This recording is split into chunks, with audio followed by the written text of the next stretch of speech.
Good morning. I'm Bianca, and I lead the team here at Community Courtyard. And I'm joined by the Yard's conversation starters. We've got Luke, who's still got a bit of a cough, so you have to excuse him if he chokes away. He's not really choking on his words. It's just the lurgy, no COVID there. And Jasmine from her house, who's health-free. Hooray! So we were thinking about things we could have a quick conversation with you about this morning. And I was saying to Jasmine and Luke about the Sainsbury's advert and how it's been controversial. And they were like, what Sainsbury's advert? So I thought we'd start off by showing the Sainsbury's advert. Hi, Laurel.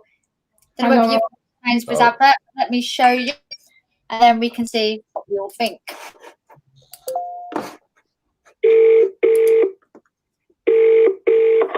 Hey. Hey, it's me. Oh, hey, love. How are you? How's Mum? Yeah, well, we're fine. We're all good. We're good. I'm getting so excited for Christmas. Christmas! I just really hope I can see you, though.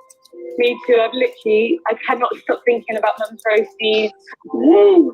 What about my gravy? What about your gravy? Hey, you. What's going down? That's not the song. Gravy boat's coming in town. The sun of the ocean. It's still a bit scrummy and still St. Ben. How does Mum put up with you?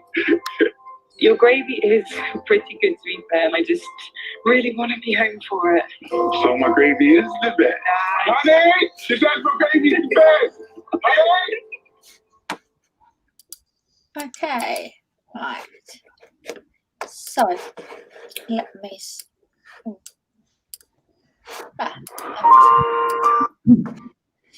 So, the reason why that's supposed to be controversial, has caused controversy, is because there's no white people. So, traditionally, adverts have been full of white people, and shockingly, there are black people in the world. I know, who would have thought? And so, an advert that just shows a black family, which is a normal thing in the UK, a normal thing in the world, has really annoyed the racists. So people are boycotting Sainsbury's, they're getting really annoyed. So I know there's a scheme in Northampton, or scheme like activity, where you don't have to be black, but if you, in particular, if you're black, go outside Sainsbury's with your gravy, take a selfie, post it online. Yeah, let's really annoy the racists. Let's get as many people outside with their gravy pots as possible. So I know that people are doing that in Northampton. I think that's a really fun way of saying to people, you know what, that's ridiculous. You know what I can't believe. I mean, that advert made me smile. I thought, getting excited for Christmas. If anything this year, it's something that we really all do. You know, we all need a bit of a lift, don't we? So to think that people find that offensive blows my mind. Yeah, precisely. Luke, what are you thinking as a non-white person? I think it's ridiculous that that's got a big conversation about an advert. I got their word, really. It's a nice advert, isn't it? It's a lovely family advert. at home enjoying Christmas. Yeah. I don't think black people go, oh no, white family, better not shop there. Do you know, I can't wait. Do you mean? Have Sainsbury's put out a response to any of the people complaining about it, or have they just stay quiet? At the moment because it's stupid. Oh yeah, I know, absolutely. I just wondered whether they'd come back with any. I mean, but if you go to the togetherness page in Northampton on Facebook, you can see the group of people who are trying to get as many people as possible. And there's one down the Welly Road. There's one at Sixfields. There's one in the town centre still. Go out. No, if we're allowed back in the building next week, if we're allowed back, we can all go up to Sainsbury's in town and do one. Yeah, absolutely. Solidarity with the gravy makers of the world. Yeah, for sure. And people are taking photos outside Sainsbury's with the gravy pots. Yeah. Is that what they're doing? Yeah. And Laurel, you're quite right. There's nothing wrong with that at all. But it did make me chuckle that people, especially the racists, are really stupid. I'm not suggesting that all racists are stupid, but in this particular incident, there is a lack of common sense. Yeah, Do you know what I mean? definitely. Funded by a family talking about gravy at Christmas. We've got to get you out more. You, So you need to look at Seriously wrong. yeah, you are the families who are insulted by black people on TV talking about gravy. Please get in touch. Yeah, I'd be really interested to know why noise you so much. Yeah, I'm looking for those people. I haven't found them. Your fault for making me laugh. Choking away. It doesn't make any difference if you take your earphone out. You know that. We're going to hear you just as loudly. This is the sound bit. I muted you. That way, you don't have to choke out loud. Now you're better again now. Maybe you need some gravy. Help you not cough as much. Maybe that is what I need. Yeah. I guess one of the things that's really important and to remember is that racism is something that happens 365 days a year and 366 on a leap year, and that for black people, people of colour, every day people are judging them because of the colour of their skin. When I go into a shop, it doesn't affect me. The security guard may well follow me, but they're not following me because I'm white. They might follow me because I'm dodgy, but not because I'm white. Yeah, so black people are followed by the police in cars, not because their driving is bad, but because they're black. And so the trauma is that every time there's something positive, then they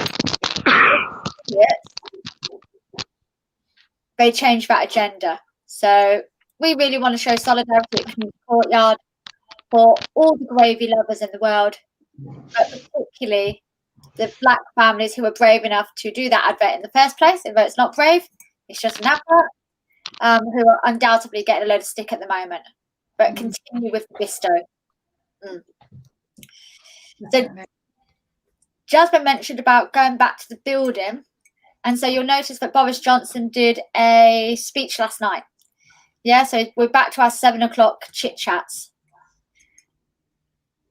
I'm not sure where the science has taken us at the moment, because if I have a meal, COVID won't get me, but if I just have a pint, COVID might. So COVID is improving its intelligence all of the time. I did find it funny.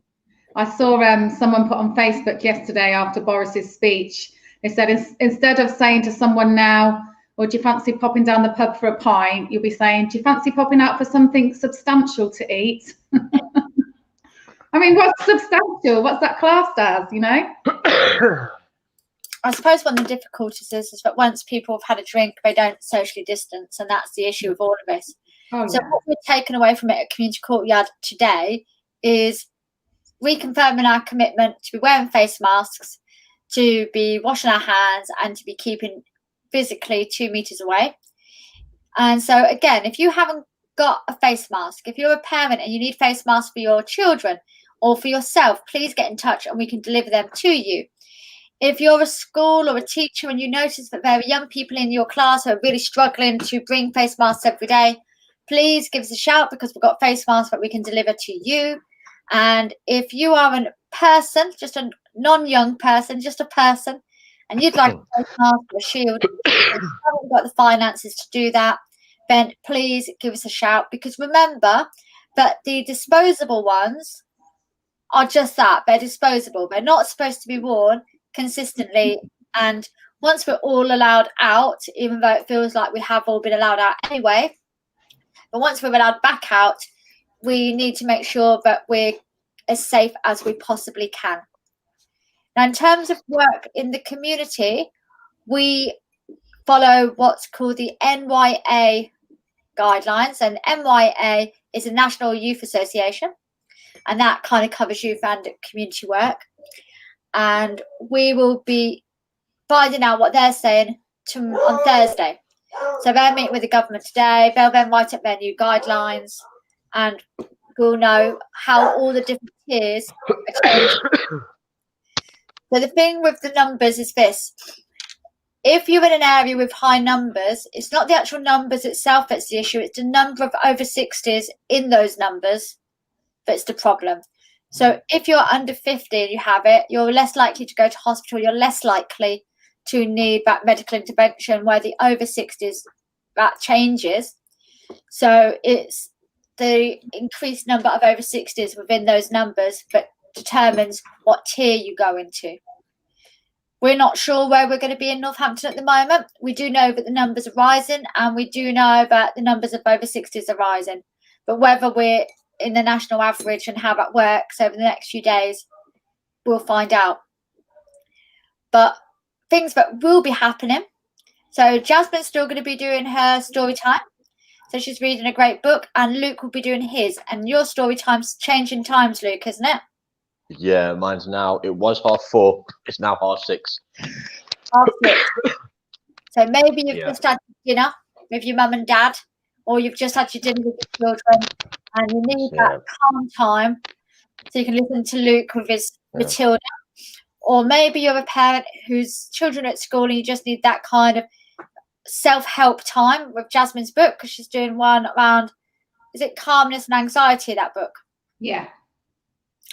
So that's at 10 o'clock, is it? 10, 10:30? Yeah. Just 10 o'clock normally, just I'm doing it at 1 o'clock today. Perfect. And then in preparation for us all being healthy, so you'll know that we're doing our 3,000 challenge, 3,000 push-ups. Luke, you've got so many to do when you next week, I can't tell you. They're getting done. They'll be done. He's so confident. It's more of a challenge now than it was at the beginning of the month. Let's put it that way. So we're gonna, it'll be done. And this is your own fault for taking this challenge. We feel no sympathy with that. But in light with that, Luke's going to be doing a yard camp. But this week, because he's still got his chest infection a little bit, it's going to be just talking about all the different exercises and what you can expect from the yard camp. Yeah. So every day this week at 9 o'clock in the evening, we're going to be talking about exercises and getting ready for when we start doing it. Yeah. The other thing that's happening this week is, you'll know that we do detached work in the evenings, but as part of a collaboration project with Free to Talk and the Spring Centre in Spring Boroughs, we're looking at what's happening on the drapery. So we're going to be on the drapery between maybe 3:30 and 6, and we're going to be doing a needs analysis. And that's where we find out what actually is going on and what do young people need in that community. So Luke's going to be leading that piece of work. So we're going to be starting with a questionnaire. So if you see Luke with a pen, pad and his clipboard, looking like he's selling your Avon stuff, he's not really. Trying to find out what's going on down the drapery. So don't avoid him. And if your child hangs out down the drapery, then please let them know that Luke's going to be asking them some questions, and he's not some strange random person with a random set of questions. Yeah, there is a purpose to it. And what we'll be doing is, over the next few weeks, is looking at those answers, bringing them together and seeing what work we can do across the county to support young people in the town centre. Right. It looks like we've got another busy week, mostly waiting and seeing what Boris is going to say to us all, finding out what tier we're in. Roll on Thursday. I just want to know now. Absolutely. If you've got any questions about anything we do, or there's a project you'd like to get involved with, give us a shout. Don't forget, this evening we've got our crafting stories, getting ready for our Winter Tales, which is happening on the 15th of December. It's going to be outside All Saints Church in that little markety area bit. So we'll be toasting marshmallows, having a mince pie, and sharing some winter stories together. And on that happy note, singing some songs. Oh, we're singing a Christmas carol. Yeah. You got excited about that, Luke, didn't you? I could see your little face. Wow. He's been practicing. We're Northampton's mini choir. That's what we are. Christmas choir. Yeah. So if anyone fancies a Christmas tune, a Christmas sing-song, a Christmas story, then we can be doing that together about the 15th of December. Right. Have a good day. It is a bit cold out, but luckily you're going to be wearing your masks. You're going to be keeping your hands clean with your gloves. But even if you're wearing gloves, still make sure when you get home you wash your hands for 20 seconds with hot water and soap. Okay, right. Have a good day, everyone. Nice to see you, Jasmine and Luke. You have a good day. Look forward to listening to your stories And later. you. Good to see you all. See you soon. In a bit.